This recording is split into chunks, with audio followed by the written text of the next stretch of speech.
ओम। ओम का जाप आपके फेफड़ों के लिए कितना फ़ायदेमंद है। ओम का उच्चारण करने से सांसें तेज हो जाती है। खास तौर से खुले स्थान पर इसका उच्चारण करने से साफ हवा शरीर में पहुंचती है। ओम का उच्चारण सुखासन, पद्मासन, वज्रासन में बैठकर ही करना चाहिए। वैसे 5, 7, 11 और 21 बार इसका उच्चारण बहुत अच्छा माना गया है। इसके करने के लिए गहरी सांस लें और फिर ओम का जाप करते हुए सांस छोड़ें। अपना मुंह खोलते हुए आवाज़ को जितना संभव हो सके उतना बढ़ाएं। फेफड़ों की क्षमता बहुत अच्छी होगी और सांस लेने में आसानी होगी। आप रोज़ाना गुब्बारा फुलाने की प्रैक्टिस कर सकते हैं। इससे फेफड़ों की एक्सरसाइज तो होती ही है, साथ ही सांस लेने में हो रही परेशानी भी दूर हो जाती है।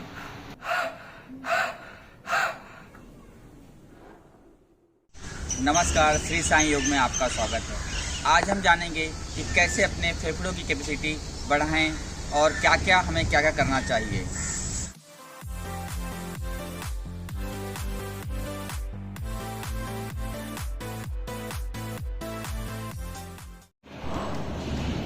क्या आप जानते हैं कि अपने आप को फिट रहने के लिए और अपने अंदर की चीज़ों को ठीक रखने के लिए हमारे फेफड़ों को स्वस्थ रहना बहुत ही आवश्यक है। इसलिए हमें अपने फेफड़े को सुरक्षित करने के लिए या उसकी कैपेसिटी बढ़ाने के लिए हमें कौन कौन सी एक्सरसाइज करनी चाहिए, चलिए देखते हैं। सबसे पहले हम अपने मैट या दरी बिछाकर इस तरह से बैठ जाएं, सुखासन या पद्मासन में। उसमें हमें हाथ ऊपर को लेके और ब्रीथ को इन और आउट करते रहना है।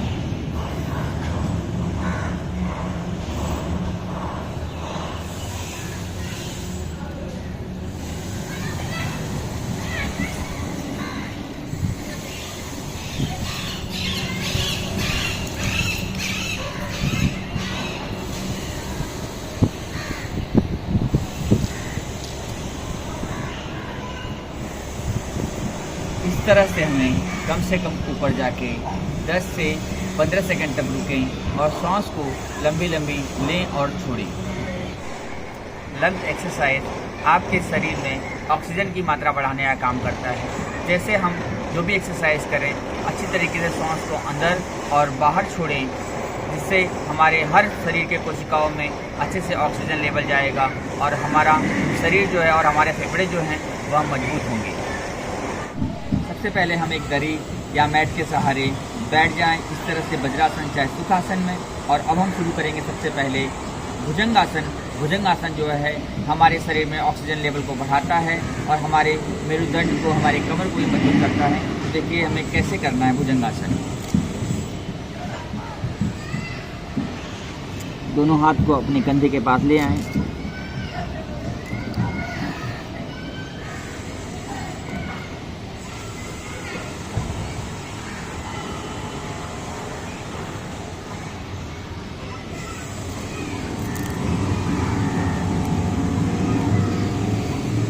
भुजंगासन शरीर की थकावट कम करें, शरीर की हड्डी में लाभकारी, कमर दर्द में निजात मिलेगा, वजन कम करने में मदद, अस्थमा के लिए बहुत लाभकारी है भुजंगासन।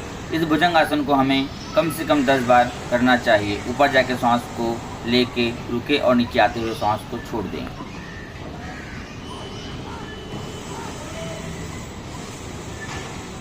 ये भुजंगासन हमें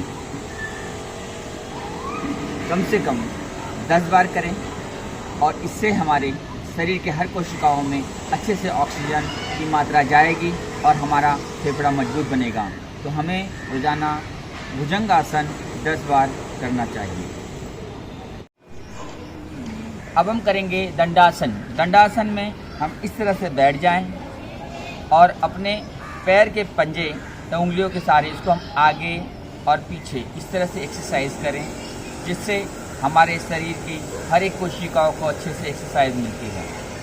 देखिए ऐसे धीरे धीरे आगे की तरफ खींच के रखें और फिर पीछे की तरफ। हमारी पूरी नज़र उंगलियों पे होगी, दोनों तरफ खींचना है इस तरह से। ऐसे हम कम से कम 20 से 30 बार अपने पैर के पंजे को आगे और पीछे करें। धीरे धीरे सांस को लेते और छोड़ते रहें। इसके बाद हमें पैर में थोड़ा सा गैप करके और इसको दोनों उंगलियों को पास में लाने की कोशिश करें, इस तरह से। अब उसके बाद हम अपने पैर को इस तरह से गोल गोल रोटेट करना है, धीरे धीरे।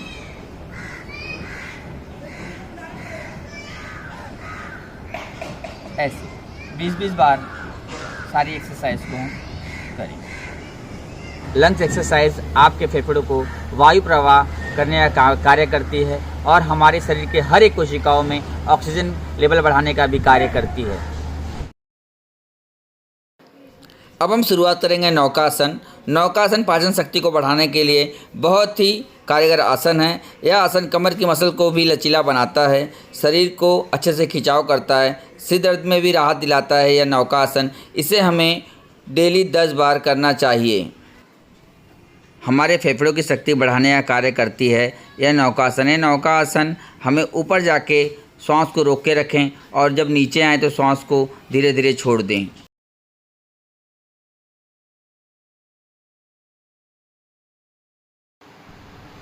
शलभासन पेट की परेशानियों को दूर करता है, कमर दर्द में लाभकारी, किडनी रोगों में कारगर है यह शलभासन। शरीर को मजबूत और लचीला बनाता है और वजन घटाने में बहुत कारगर आसन है शलभासन। अब हम करेंगे माजरासन। माजरासन से भी हमारा लंग्स कैपेसिटी बढ़ता है और इससे भी हमारे शरीर के हर एक कोशिकाओं में ऑक्सीजन लेवल बढ़ता है। देखिए कैसे करते हैं माजरासन। दोनों हाथ को अपने कंधे के समीप रख लें, दोनों पैरों में थोड़ा सा गैप और पीठ को ऊपर की तरफ उठा के रखें।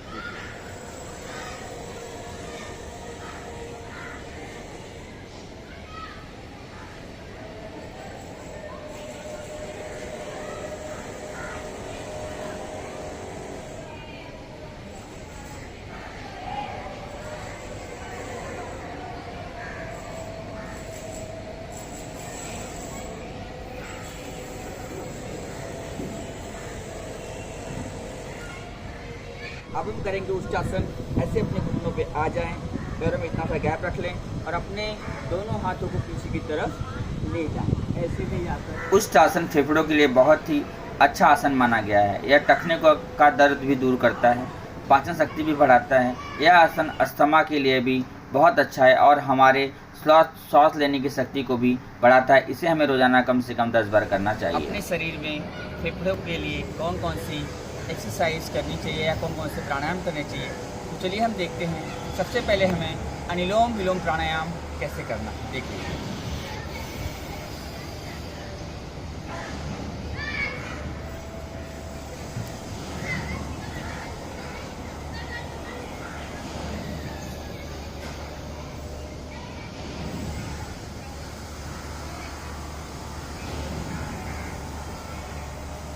इस तरह से हम अनुलोम विलोम प्राणायाम 5 सेकंड अगर हम अंदर की तरफ होल्ड कर रहे हैं तो 5 सेकंड तक बाहर को सांस को बाहर निकालें और इसे हमें 5 मिनट से लेके 15 मिनट 20 मिनट तक कर सकते हैं।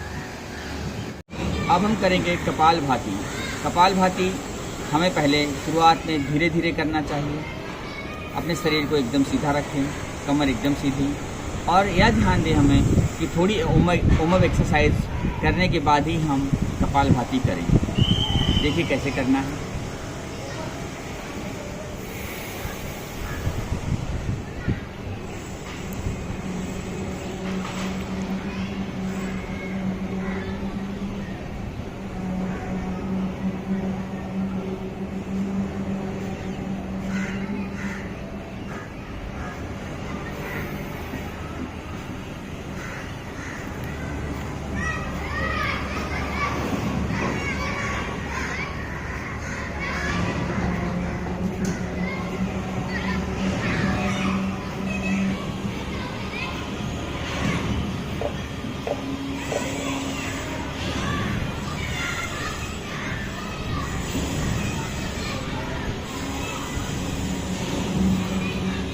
इस तरह से कोशिश करें हम कि जब हम स्टॉक लगाएं तो 1 मिनट में 60 या 1 मिनट में 100 तक ले जाएं। अगर हम फास्ट कर रहे हैं तो 1 मिनट में 100, और अगर एकदम नॉर्मल ढंग से कर रहे हैं तो 60। तो धीरे धीरे कोशिश करें कि शुरुआत में हमें धीरे धीरे ही करना है कपालभाति, ज़्यादा प्रेशर देके हमें नहीं करना है। सांस को हमें बाहर की तरफ छोड़ना है।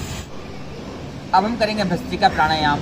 भस्त्रिका प्राणायाम भी हमारे लंग्स की कैपेसिटी को बढ़ाता है और फेफड़ों को कैसे सुरक्षित करता है। इसे देखिए, जिन्हें ब्लड प्रेशर की शिकायत है वह लोग भस्त्रिका प्राणायाम ना करें। देखिए कैसे करते हैं भस्त्रिका प्राणायाम। जो लोग शुरुआत में कपालभाति या प्राणायाम कर रहे हैं वह लोग शुरू में कोशिश करें कि हम एक हाथ से भस्त्रिका प्राणायाम करें। देखिए कैसे करना है। एक नाक को बंद कर लें और सांस को पूरी तरह से भरें अंदर, और उसी तरह से हमें छोड़ना भी बाहर की तरफ।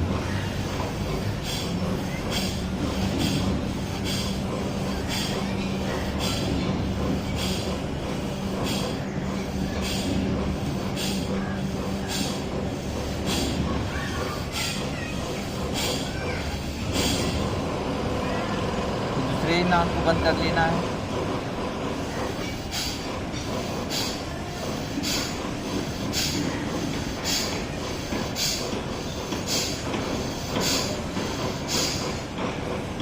एक नाक के भस्त्रिका करने के बाद अब हम दोनों से करेंगे। देखिए कैसे करना है। मेरुदंड एकदम सीधा, कमर एकदम सीधी। जो लोग नीचे बैठ के प्राणायाम नहीं कर सकते वह लोग चेयर पे भी बैठ के कर सकते हैं। देखिए कैसे करना है भस्त्रिका प्राणायाम। सांस को पूरी तरह से अंदर की तरफ लें। जो समय लग रहा है लेने में वही समय लगना चाहिए छोड़ने में, लेकिन उसकी स्पीड थोड़ी तेज होगी।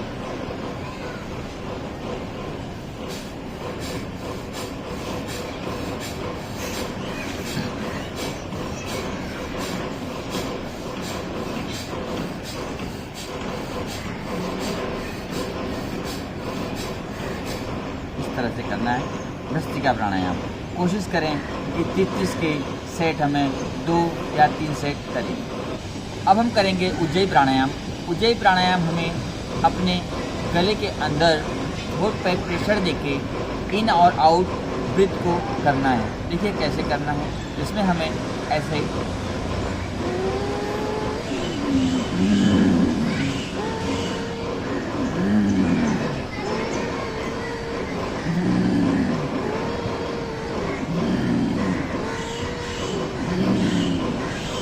इस तरह से हमें उज्जयी प्राणायाम करना है। उज्जयी प्राणायाम से हमारे गले के अंदर या चेस्ट के अंदर जो भी कफ बलगम जमा रहती है, कई बार उस पर जाके फंस जाती है, तो उज्जयी प्राणायाम करने से वह धीरे धीरे खत्म होने लगेगा। उज्जयी प्राणायाम की दूसरी पोजीशन है, हम अपने हाथों को अपने चेस्ट के पास रख लें ताकि पूरी तरह से हम ब्रीथ को अंदर ले सकें और छोड़ सकें। जिसके अंदर हम हल्का से क्या करके चेस्ट पे रखें हाथ को, और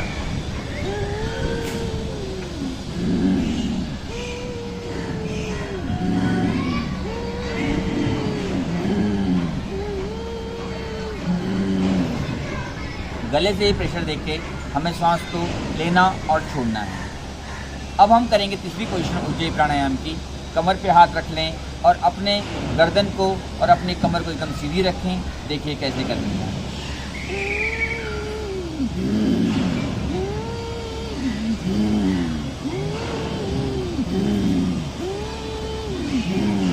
ऐसे, जिससे हमारे चेहरे पे ज़रा सा भी खिंचाव न लाएं और धीरे धीरे प्राणायाम करने की कोशिश करें। अगर आप लोगों को मेरा यह वीडियो पसंद आया हो तो प्लीज़ लाइक, शेयर, कमेंट और सब्सक्राइब करना न भूलें। और कोई योग से समस्या हो तो प्लीज़ कमेंट बॉक्स में कमेंट करके हमें बताएं कि आपको कैसा लगा। धन्यवाद।